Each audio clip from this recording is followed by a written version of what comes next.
PKR முன்னாள் துணைத் தலைவர் ரவிசி ரம்லி சனிக்கிழமை பிற்பகல் நடைபெறும் அசாம்பாக்கிற்கு எதிரான பேரணியில் கலந்து கொள்வார் என்று அறிவிக்கப்பட்டுள்ளது. ரமலான் பண்டிகை கொண்டாட்டங்கள் முடிந்துவிட்டன. இப்போது குரல் கொடுக்க வேண்டிய நேரம் வந்துவிட்டது என்று முன்னாள் பொருளாதாரத்துறை அமைச்சருமான அவர் நேற்று தமது முகநூல் பதிவில் தெரிவித்துள்ளார்.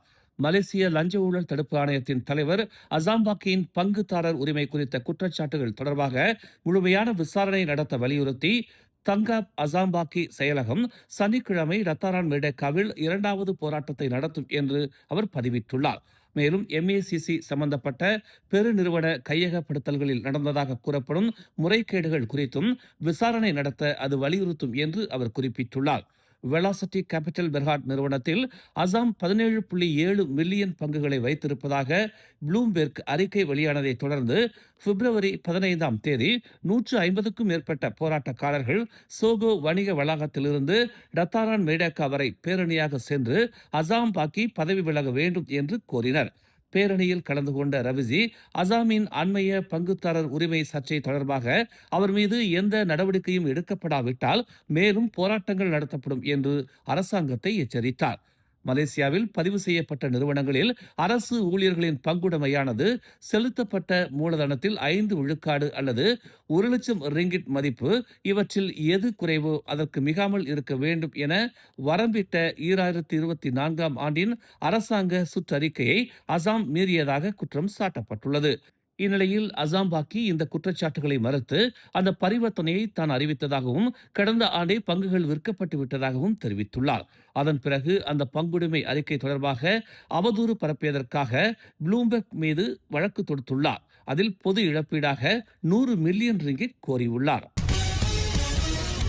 கோல்டு M16 ரக துப்பாக்கி உட்பட 5 துப்பாக்கிகளை வைத்திருந்ததாக கண்டறியப்பட்ட ஒரு பெண் கோலக்ராயில் கைது செய்யப்பட்டுள்ளார். நேற்று மாலை 6:45 மணி அளவில் நடத்தப்பட்ட ஒரு ஒருங்கிணைந்த நடவடிக்கையின் போது சந்தேக நபர் கைது செய்யப்பட்டதாக பொது நடவடிக்கை பிரிவான GOFின் தென்கிழக்கு பிரிகேட் தளபதி SAC அமாட் ராட்சி ஹுசேன் தெரிவித்தார். வீட்டில் நடத்தப்பட்ட சோதனையின் போது அனைத்து துப்பாக்கிகளும் கண்டெடுக்கப்பட்டதாக அவர் கூறினார். 1971ஆம் ஆண்டின் துப்பாக்கிகள் சட்டத்தின் கீழ் விசாரணை மேற்கொள்ளப்படும் என்று அவர் தெரிவித்தார். வனவிலங்கு பாதுகாப்பு மற்றும் தேசிய பூங்கா துறையான பெர்ஹெலித்தான் மற்றும் வனத்துறையுடன் இணைந்து இச்சோதனை மேற்கொள்ளப்பட்டதாக அவர் தெரிவித்தார்.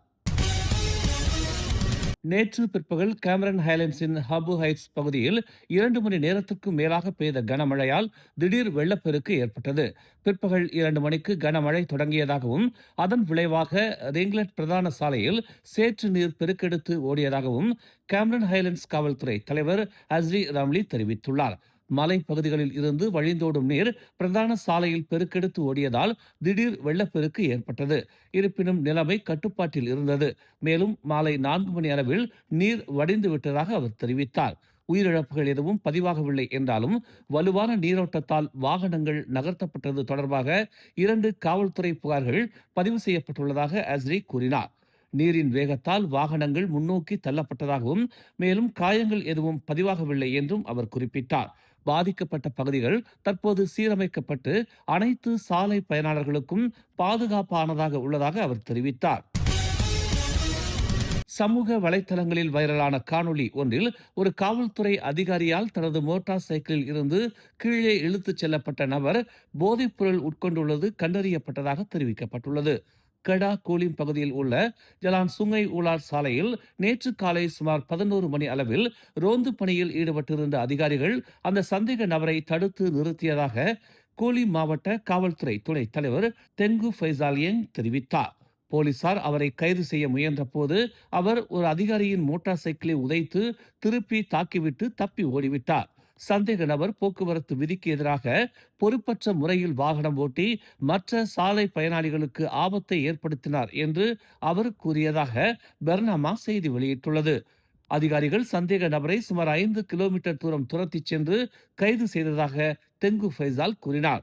சந்தேக நபரின் மோட்டார் சைக்கிளை சோதனையிட்டதில் கெத்தோம் ரக போதை திரவம் இருப்பதாக நம்பப்படும் 2 தெளிவான பிளாஸ்டிக் பைகள் கண்டுபிடிக்கப்பட்டதாக அவர் கூறினார். சந்தேக நபருக்கு மேற்கொள்ளப்பட்ட சோதனையில் மெத்தாம்பெத்தமைன் போதைப்பொருள் இருப்பது உறுதியானது. குற்றவியல் வழக்குகளில் முந்தைய குற்றப்பதிவுகளை கொண்ட 32 வயதான அந்த சந்தேக நபர் நீதிமன்ற காவலில் வைப்பதற்கான விண்ணப்பத்திற்காக இன்று நீதிமன்றத்தில் ஆஜர்படுத்தப்படுவார். சமூக ஊடகங்களில் பரவி வரும் 29 வினாடி காணொளியில் ஒருவர் தனது மோட்டார் சைக்கிளில் இருந்து கீழே இழுக்கப்படுவதும் அவரது தலை மிதிக்கப்படுவதும் காட்டப்படுகிறது. நேற்று அதிகாலை வடக்கு தெற்கு விரைவுச் சாலையின் கிலோமீட்டர் 25.1 தெற்கு நோக்கி செல்லும் பாதையில் 3 வாகனங்கள் மோதிக்கொண்ட விபத்தில் சிங்கப்பூரைச் சேர்ந்த ஒருவர் உயிரிழந்தார். அதிகாலை சுமார் 3 மணி அளவில் ஒரு மோட்டார் சைக்கிள், ஒரு கார் மற்றும் ஒரு பிக்அப் ட்ரக் சம்பந்தப்பட்ட இந்த விபத்து குறித்து தங்களுக்கு தகவல் கிடைத்ததாக கூலாய் காவல்துறை தலைவர் டான் செங் லீ கூறினார்.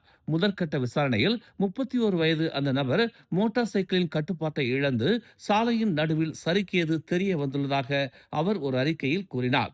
46 வயதான நபர் ஓட்டி வந்த கார் மற்றும் 45 வயதான பாகிஸ்தானியர் ஓட்டி வந்த பிக்அப் ட்ரக் மீது அந்த மோட்டார் சைக்கிள் மோதியது. இதில் மோட்டார் சைக்கிள் ஓட்டுநர் பலத்த காயம் அடைந்து சம்பவ இடத்திலேயே உயிரிழந்ததாக அறிவிக்கப்பட்டார்.